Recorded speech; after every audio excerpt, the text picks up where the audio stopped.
रुको, ये क्या देखना पड़ रहा है? एक मुर्गे के बड़े पंजे को तुम अस्त्र कहते हो? कैसा?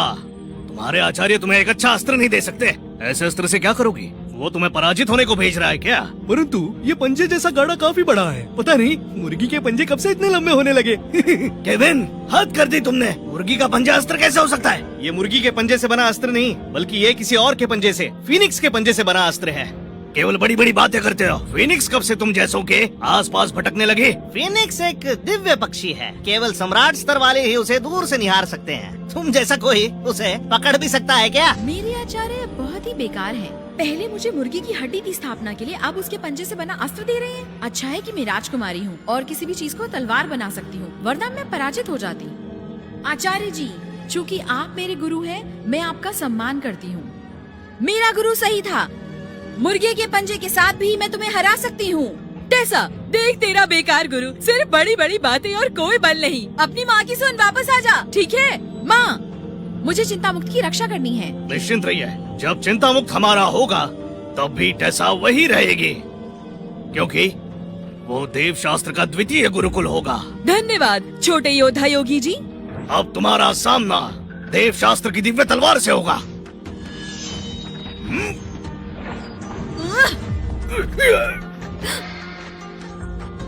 ये क्या? कैलेब उसका सामना नहीं कर पाए। ये तो बिल्कुल असंभव सी बात लगती है।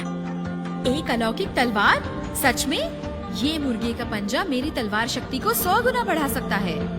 ये तो एक खजाना है, पता नहीं गुरुजी को कहाँ से मिला होगा। लगता है गुरुजी भाग्यशाली हैं। तुम्हें लगता है तुम अपनी बल शक्ति से मुझे रोक पाई हो? और क्या? तुमने अपनी शक्ति की स्थापना मेरी दी गई ड्रैगन की हड्डी से की। केवल इसी कारण तुम अपने स्तर से उत्तम युद्ध कर पाई। क्या?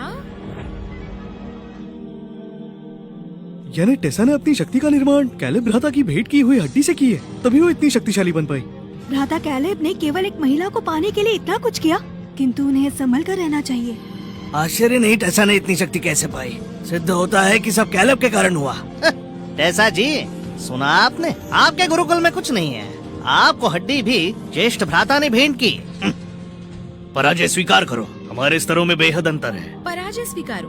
वो शब्द तो मेरे शब्दकोश में है ही नहीं। टेसा, जिस हड्डी का उपयोग तुमने किया वो मैंने तुम्हें दी एक नन्हे ड्रैगन की हड्डी थी। मैंने एक बड़े ड्रैगन की हड्डी का उपयोग किया था। तुम मुझसे आगे नहीं बढ़ सकती तो मुझसे युद्ध कैसे करोगे?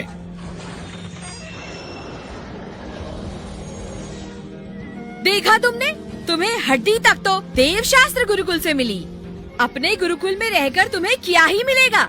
सिद्ध होता है कि पराजय निश्चित है टेसा। जानती हो ना, कैलेब जी ने अपनी शक्ति का निर्माण कर लिया है, वो भी बड़े ड्रैगन की हड्डी से। टेसा, तुम कैलेब जी का सामना नहीं कर सकती।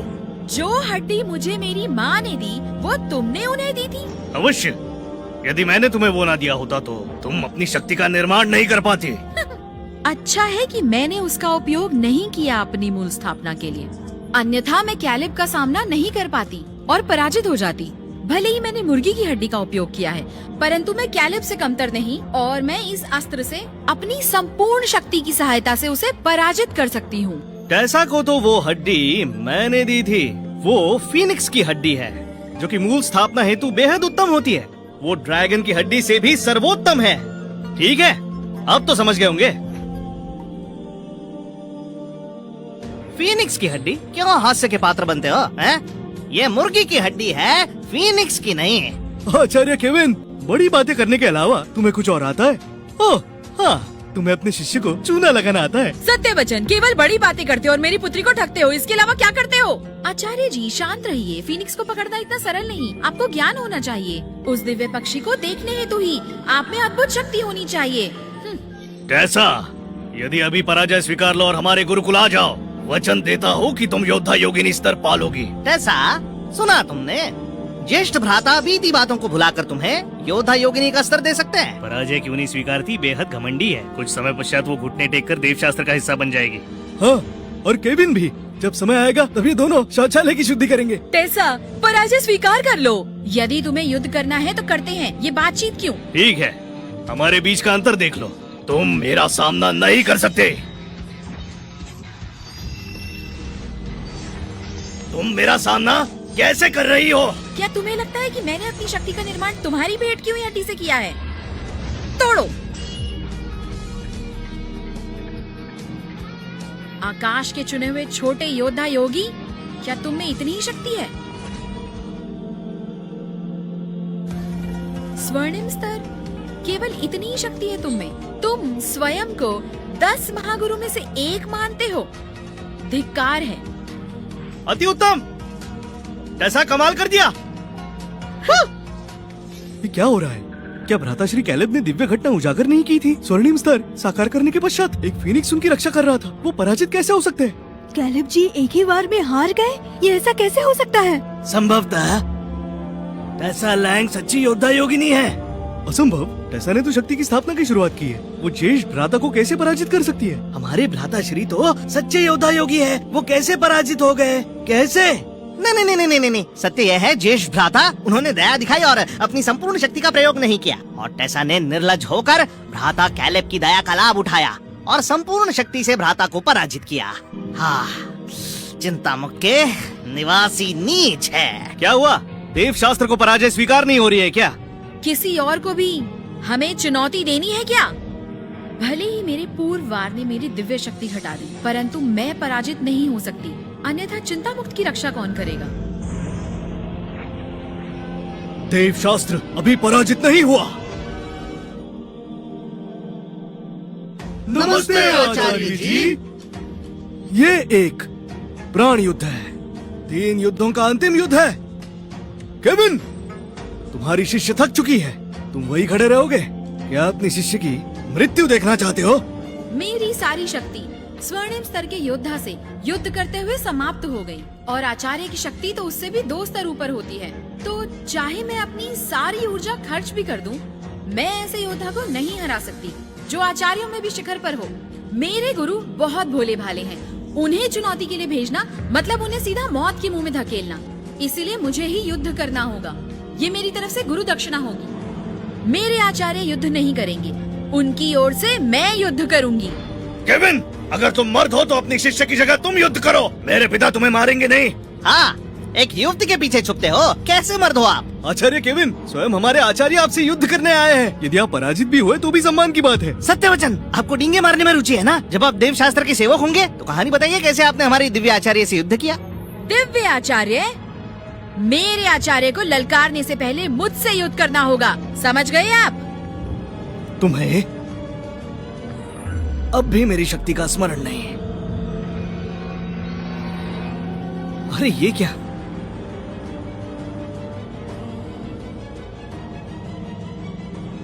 आचार्य सेनापति कृष्ण ने योद्धा योगी के चरम स्तर को साकार कर लिया।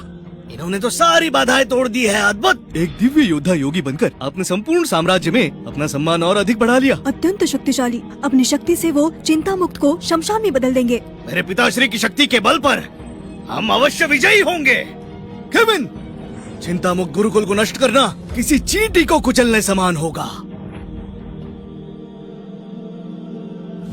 केविन, तुम स्वयं को एक आचार्य कहते हो, केवल महिला के पीछे छिप सकते हो, युद्ध करने से भयभीत हो। केविन, लगता है तुम्हें मृत्यु से बहुत ज्यादा भय है। सत्यवचन, यदि तुम दुर्बल हो तो आचार्य के पद को त्याग दो। तुम्हारे गुरुकुल में अब बस 2 ही लोग हैं और तुम्हारी शिष्य पराजित हो जाएगी। अब केवल तुम बचे हो। टेसा, अपने व्यर्थ आचार्य को देखो, वो कितना भयभीत है। वो तुम्हें कैसे सुरक्षित रखेगा? हाँ, अपनी माता की बात मान लो। साधना के लिए सबसे आवश्यक है शक्तिशाली आचार्य की शिक्षा, और तुम्हारा आचार्य केवल एक निम्न स्तर का आम योद्धा योगी है। चिंता मुक्त में तुम्हें कोई लाभ नहीं होगा। सुनो, मुझे दुर्बल लोगों पर बल का प्रयोग करना उचित नहीं लगता। तुम कठिन परिश्रम से दिव्य स्तर पर पहुँचे हो। यदि मैंने अनजाने में तुम्हें अपाहिज किया, तुम्हारा परिश्रम व्यर्थ है। अपाहिज करोगे मुझे?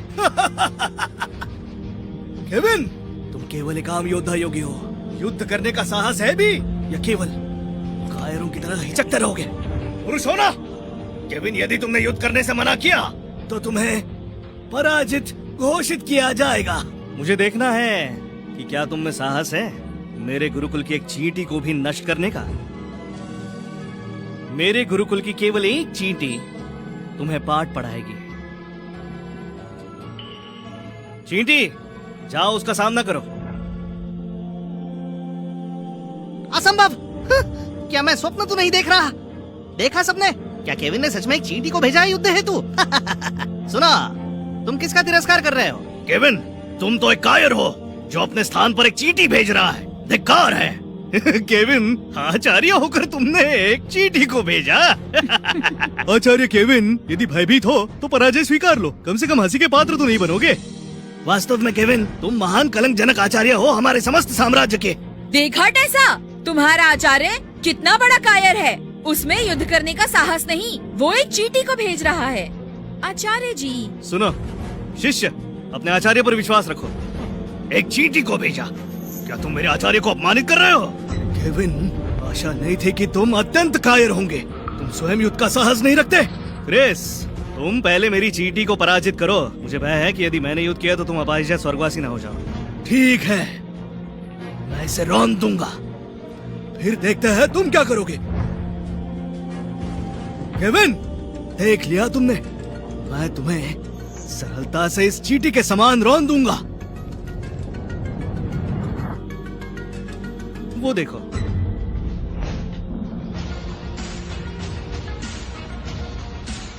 असंभव। अंततः केविन है कौन? केवल एक आम तपस्वी, किंतु वो अपने गुरुकुल में दिव्य इच्छाधारी पशु पालता है। चींटी ने रूप कैसे बदल लिया? कैसे संभव है? सबसे भयंकर बात तो ये है कि इसने आचार्य क्रिस के वार को रोका। इसका मतलब हो सकता है ये एक दिव्य चींटी है। चिंता मुक्त में दिव्य प्राणी कब से निवास करने लगे? इच्छाधारी चींटी, सबक सिखाओ उन्हें। मैं आपकी आज्ञा का पालन करूंगी आचार्य जी। अति उत्तम इच्छाधारी चींटी। मेरे आचार्य एक सच्चे दिव्य योद्धा योगी हैं और अस्त्र शस्त्र युद्ध में सर्वोत्तम है। ये चींटी भी उनका सामना नहीं कर सकते। सत्य वचन है तो ये केवल एक चींटी है। मेरे आचार्य इसे एक वार में पराजित कर देंगे। केविन, यदि ये चींटी का विजयी होना तुम्हारा अंतिम विकल्प है, तब भी तुम पराजित होंगे। केविन, मैंने तुम्हें कम समझा, परंतु क्या तुम्हें लगता है कि ये चींटी तुम्हारे गुरुकुल की रक्षा कर सकती है? यदि ये शक्तिशाली चींटी मेरी होती तो न केवल मैं इसकी शक्ति छीनता, बल्कि इससे चिंता मुक्त को पराजित करवाता, फिर चिंता मुक्त मेरा होता। तुम जैसे शक्तिशाली दिव्य चींटी को समस्त साम्राज्य का रक्षक होना चाहिए, केवल चिंता मुक्त का नहीं। आपस में युद्ध करने से लाभ नहीं। मेरे गुरुकुल में आओ, मैं तुम्हें सारी सुख सुविधाएं प्रदान करूंगा। नहीं, मैं चिंता मुक्त में निवास करने वाले अन्य दिव्य पशुओं के आगे शून्य समान हूँ। रही बात आपके गुरुकुल की, तो मुझे वहाँ नहीं आना, समझे? ऐसा अपमान, ऐसा दुस्साहस!